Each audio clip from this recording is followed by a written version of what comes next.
What's up, guys? Winner Kills here, and welcome back to a brand new deck profile. So today I've got a Salamangreat deck profile. It's a little bit late. I realized that. I might take this deck to a locals today. I'm not entirely sure. I'm thinking either I take this or Orcus. I'm going to do like a 3v3 tournament later. Never done a 3v3, but I don't know what I'm going to take. I'm either going to take this or Orcus, since I took Mermail to the last locals I went to.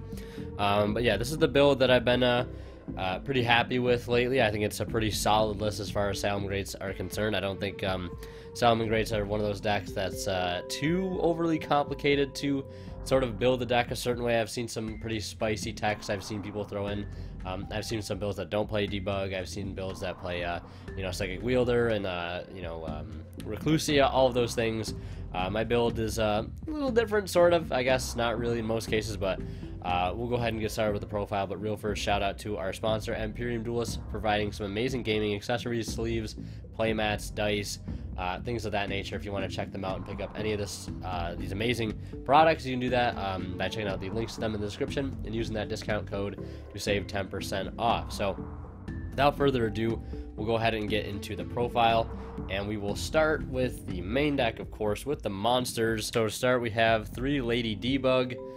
This is your basic searcher, basically a Rhoda, a walking Rhoda, if you will. If it's normal or special summon, you can add a level 3 or lower side response from your deck to your hand, so it's adding your Spinny and your Gazelle, which are basically some of the most important cards for the deck, and then you can just link this guy away into Bailings, and you get your plays started pretty fast. Although I've seen some builds that don't play this, and they run some other select Salamangreat monsters like Meer or Fowl. I've seen some builds play Wolf, but yeah, I think this card's really, really nice. I see why some builds wouldn't play it, but I don't think having the added consistency is too bad. Then we have 3 Salamangreat Gazelle. Probably the best Salamangreat monster in the deck. If a Salamangreat monster is sent to the graveyard except itself during the damage step, you special summon this card from your hand, and then if it's normal or special summon, you can send a Salamangreat card from your deck to the graveyard except itself, and you can only use each effect of a Salamangreat Gazelle once per turn. So this sets up a couple plays. So like normally when you link away, let's say a Spinny, which is the next monster we play, or you link away Bailings into something else, or anytime any Salamangreat monster sent to the grave, you can special summon him from your hand, and then he foolishes any Salamangreat card. So you can use it to foolish your Salamangreat Roar to the grave, to have that set up to be able to add back later, your counter trap, or you can send Spinny, and then Spinny can just summon himself out of the grave. It's just all around a fantastic card. Definitely made to be one of the better cards for this deck. And then speaking of Salamangreat Spinny, we play 3 copies of this card as well. The Sonic the Hedgehog, whatever people are calling it. Basically, if you control a Salamangreat card, you can discard this card. Target a face-up monster in the field, it gains 500 attack until the end of this turn. If you control a Salamangreat monster other than Salamangreat Spinny and this card is in your graveyard, you can special summon this card but banish it when it leaves the field. So he has a basically an effect to discard himself to boost any monster on the field by 500.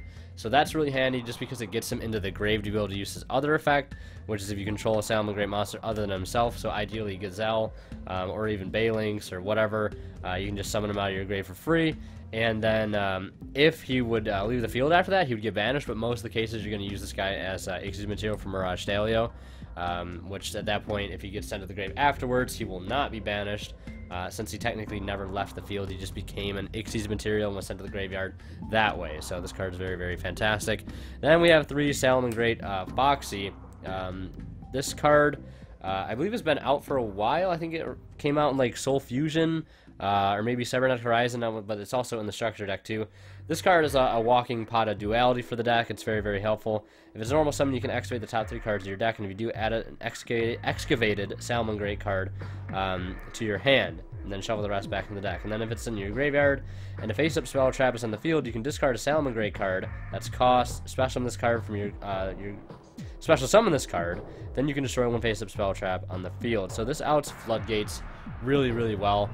Because it activates in the grave, so therefore it resolves in the grave. Thanks, Tom Box, for that ruling. Yeah, so this basically outs Skill Drain.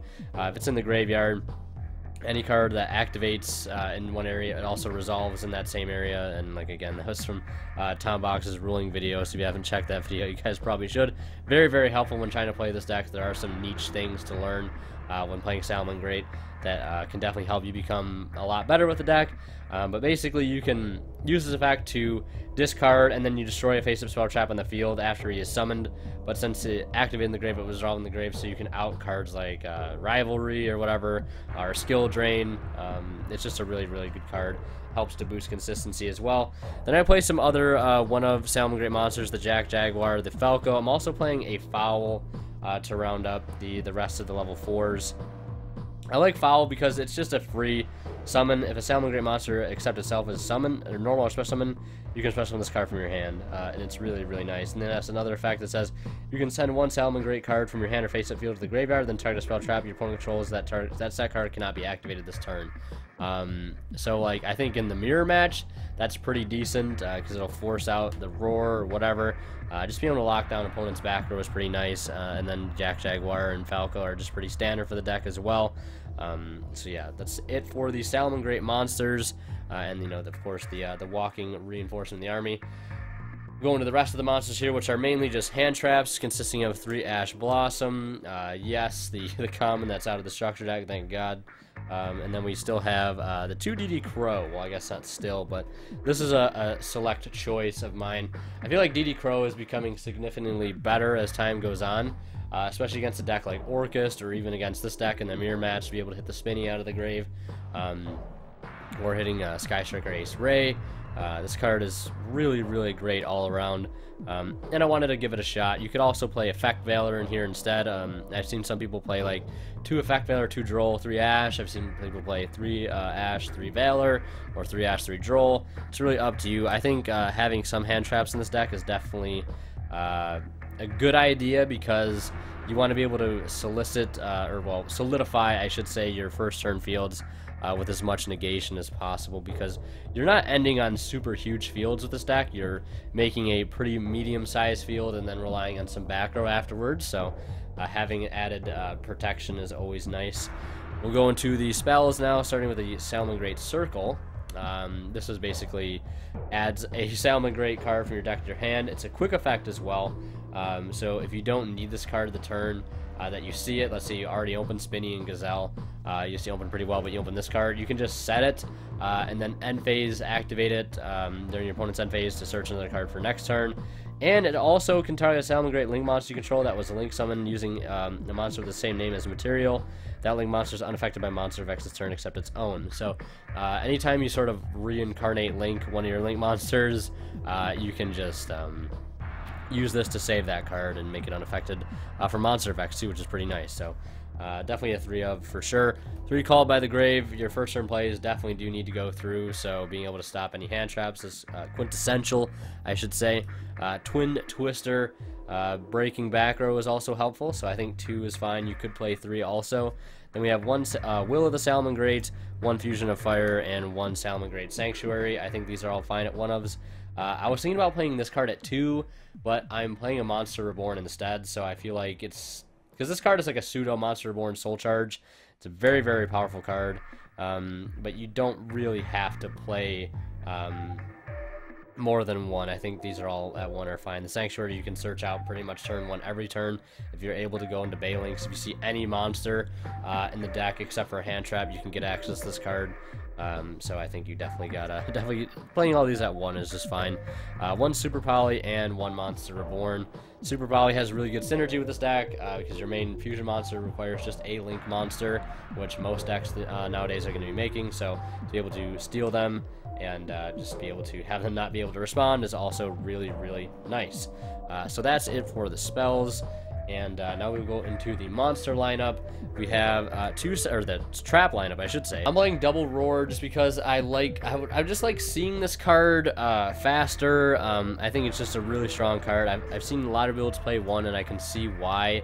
But I think playing 2 is okay. I think it's just a solid card all around. And I would just like seeing it more often. Just same thing, the reason why I'm playing other traps in the deck, other counter traps, like Double Solemn Strike, the 1 Warning, the 1 Judgment, and the 1 Salamangreat Rage. This card's really nice too. It's not a counter trap, but it just offers really great interruption. One of the effects is target one Salamangreat Link monster you control that was Link summoned using a monster with the same name as material. Destroy cards your opponent controls up to that monster's Link rating. So usually with ending on Sunlight Wolf, that's going to be a free destroy too. Sort of like a pseudo Fire Lake, if you will. That's it for the traps. Some other honorable mentions for the main deck, like I said, would be cards like Psychic Wielder, just free level 3 monsters that you can summon. You play Wielder, you can play Tracker if you don't want to buy Wielders. I feel like that card works just as fine. Obviously, it's not a tuner, but it helps the cause of the deck to be make Mirage Stalio a little bit easier. You can also play, what is it, Crusadia Reclusia. It is a fire monster. It can destroy something when it is special to something a Link monster, a zone Link monster points to, so it's a pretty solid card all around. Then for the extra deck here, we have 3 Baylinks. This card is probably going to get made the most in this deck. When it's Link summoned, you can add a Salamangreat Sanctuary from your deck to your hand. Then if a Salamangreat card you would be destroyed, if a Salamangreat card you control would be destroyed by battle or card effect, you banish card from your graveyard instead. So this can protect one or multiple Salamangreat cards from destruction, which is really, really helpful. It's just can save your entire field. It's just a good card. I think playing 3 is fine too, because you're going to go into this card a lot, even if you can bounce it back with some cards. 3 Sunlight Wolf. This is one of the best Link monsters of the deck. I don't know why this card's like $8, $9. It shouldn't be. It's not that great. It just has 2 fire effect monsters to go into this guy. And then if a monster is normal special summon to zone this card points to, except during the damage step, you can add basically 1 fire monster from your graveyard to your hand. So if you have Ash Blossom engraved, you could add that back, or you could add Gazelle or Spinny, more combo pieces. Really, really nice. And then if it was Link Summon using a card with the same name, you can add back a Salamangreat spell or trap from your grave to your hand. You can only use each effect of that this card once per turn. I'm going to play 2 Yugioh. Again, I think this is pretty standard as well. You're not going to go into this guy that much unless you're sort of going for the OTK. It's 2+ fire effect monsters. If it's Link Summon, you can target a card your opponent control in your opponent's spell and trap zone, shuffle it into the deck, and then once per turn during your main phase, if this card was Link Summon using a Salamangreat Yugioh as material, you can target 1 face-up monster in the field, and 1 monster in your graveyard. The attack of the target, the first target becomes equal to the other targets until the end of this turn. So if you have a Baylinks in grave or an Ash, you can basically make one of their monsters have 500 attack or 0, which helps to go into the OTK with the Fusion monster.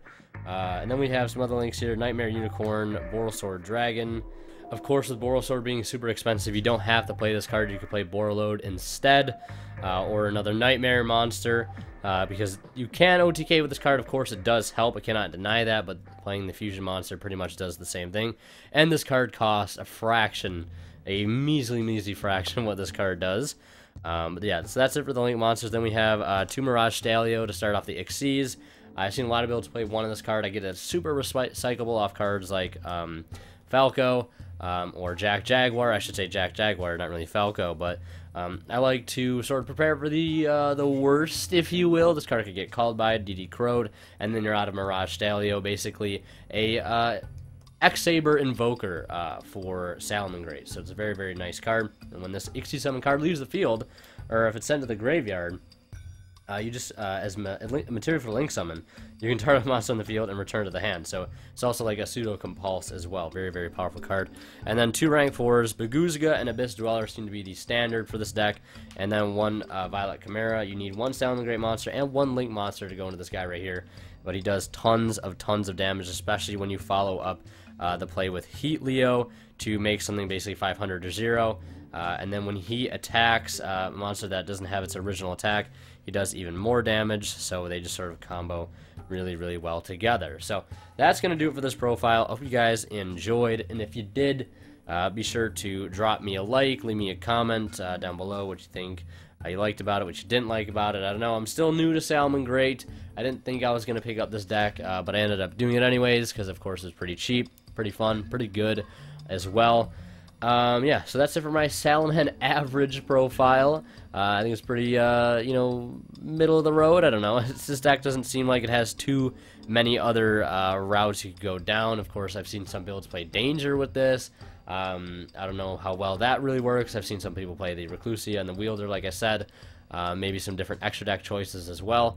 So instead of maybe playing like the two Mirage Tail, you could play like Bryo instead and play Psychic Wielder in the main deck. Yeah. Hope you guys enjoyed. Like I said, leave a like. Check out Imperium Duelist in the description down below if you haven't already. And as always, guys, Winter Kill signing out. We'll see you in the next one.